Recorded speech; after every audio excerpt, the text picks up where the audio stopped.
We made it to Friday. We have Mace hanging out with us. Yeah. We have you hanging out with us. Thanks for joining us for KARE 11 News at noon. We've had a busy few hours. It's been so busy in the newsroom, developing news both here in Minnesota and around the country.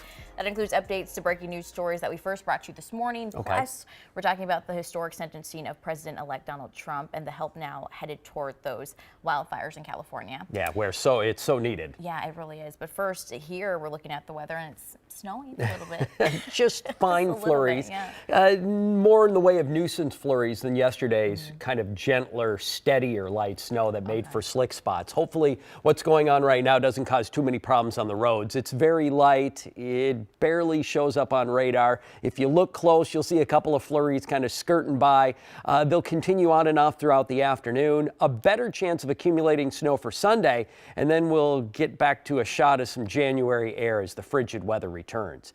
Here's what I mean on radar. There's not a lot out there. It's very fine, light flurries moving through the metro, west central Wisconsin, southeast Minnesota. Light stuff, but enough to put a dusting down. And if there's areas that didn't get cleared off last night very well, obviously you could run into slick spots on the roads. Most areas, though, across the state aren't doing too bad. It's just maybe a little more light snow accumulation, or at least trying to here in the metro, but it's just a dusting. Most roads are just wet. 20s for temperatures over most of the state, some cooler teens up north.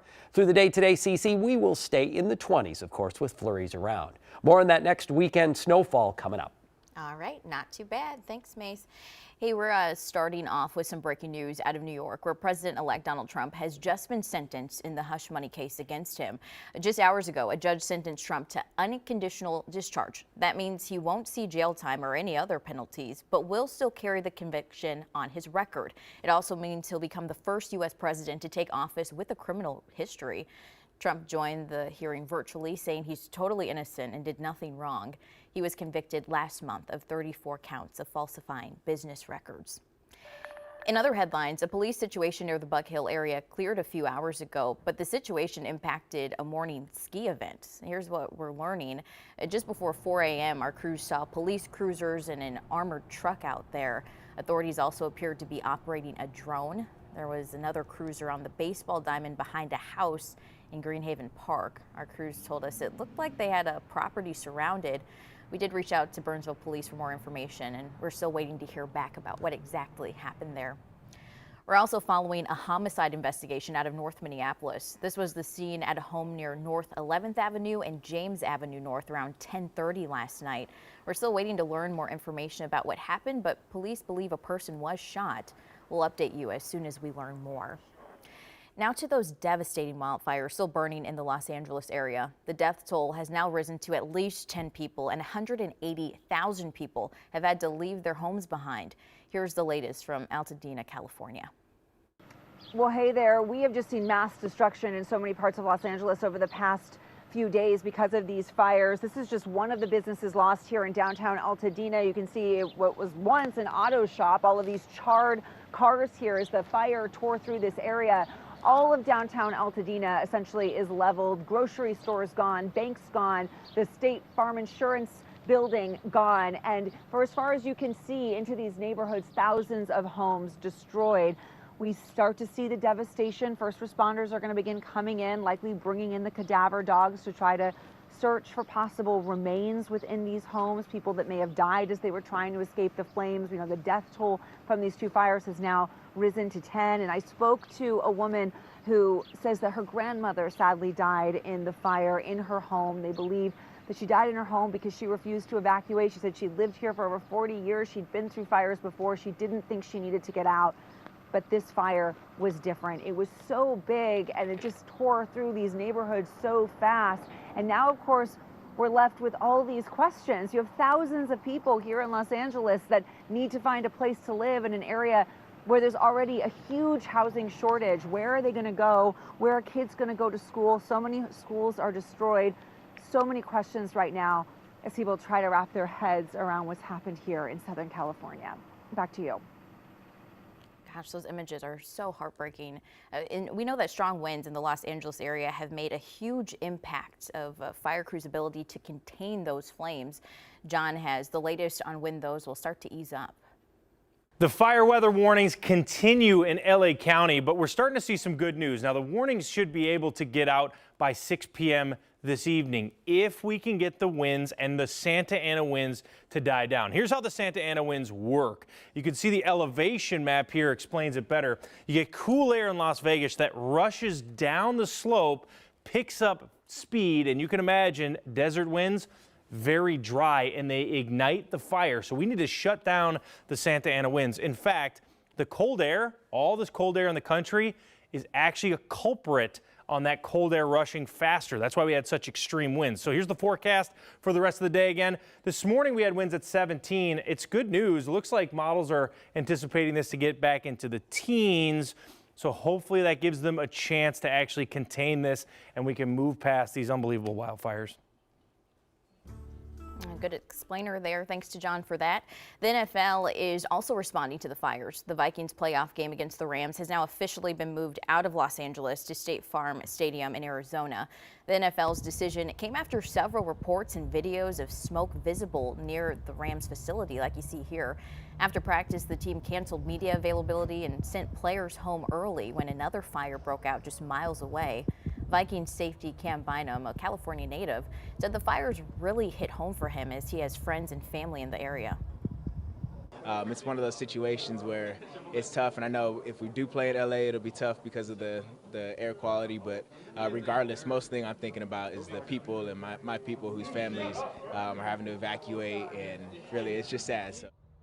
This is the first time an NFL playoff game will be held at a neutral site in the Super Bowl era. The game is still set for a 7 p.m. kickoff time Monday. If you'd like to help people impacted by the wildfires, there are several ways you can do that. The Red Cross United Way of Greater Los Angeles are accepting donations. You can also give to Los Angeles Regional Food Bank or World Central Kitchen to help provide fresh meals. Pasadena Humane is also in need of help after taking in more than 100 animals. Right now, they say monetary donations are the best way to help.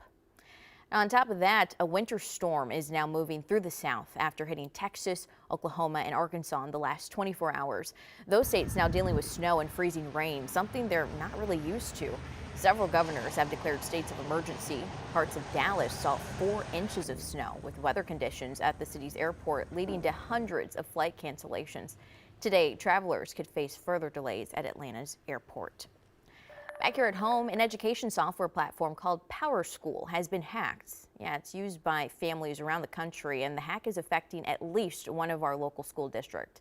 In a letter to families, Stillwater Schools says hackers access personal information for students and staff that includes names, addresses, emails, and phone numbers.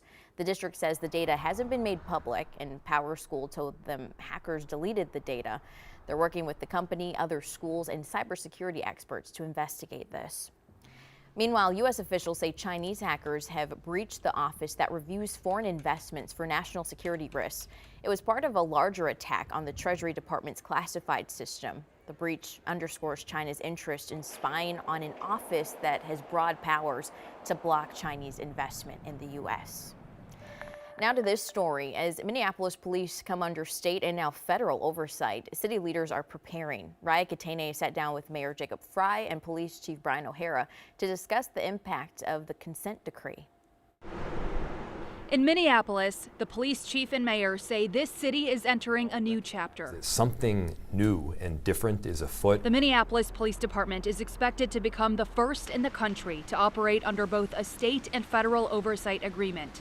In June of 2023, a federal investigation accused MPD of a multitude of violations, including racial discrimination and using too much force.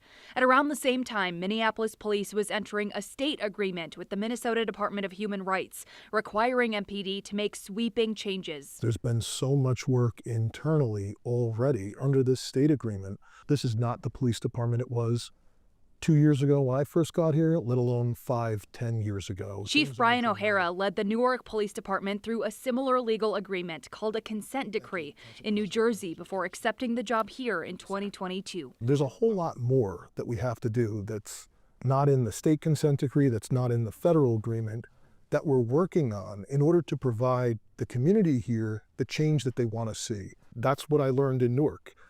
It is a whole lot more than just trying to implement the terms of the agreement. He says in addition to the outlined rules, it's about a complete culture shift, understanding the community's pain and providing real support for both the public and his officers, something he and the mayor say will be more attainable now that the department is attracting more recruits after having the least number of sworn officers in 4 decades. The applicants that are coming in, they want to be part of this change. And wanting to be a part of this new chapter, they say, for the city of Minneapolis. The story never ends. We're going to be working on improvement for decades to come. We're going to be doing this work forever. Other news at noon here, the Minnesota Ice Festival opens in less than 12 hours. Organizers say the maze is setting a world record this year, 18,000 square feet of fun. Audrey Russo checked out the setup.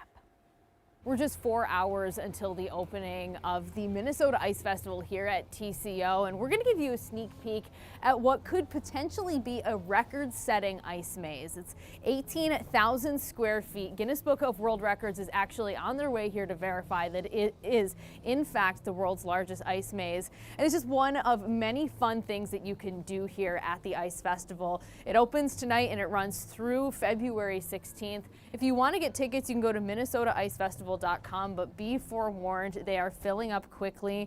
When I last looked at their website, they were at 89% capacity of tickets sold for week 1. But there's an important change this year. You don't have to reserve a particular time slot in order to come. Once we expanded inside the open air stadium of TCO, we had extra room, so we didn't need to worry a whole lot about it.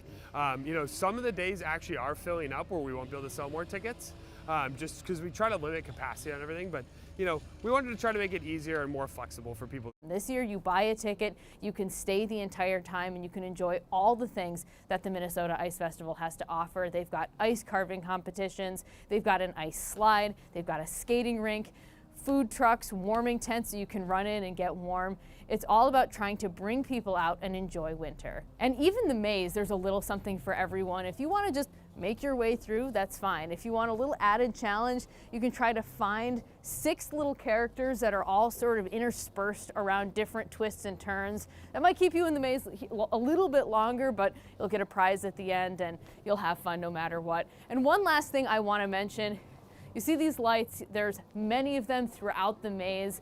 May not look like much from eye level, but overhead, the entire maze glows. Beautiful, could set a world record, and it's going to be fun for everyone. Back to you.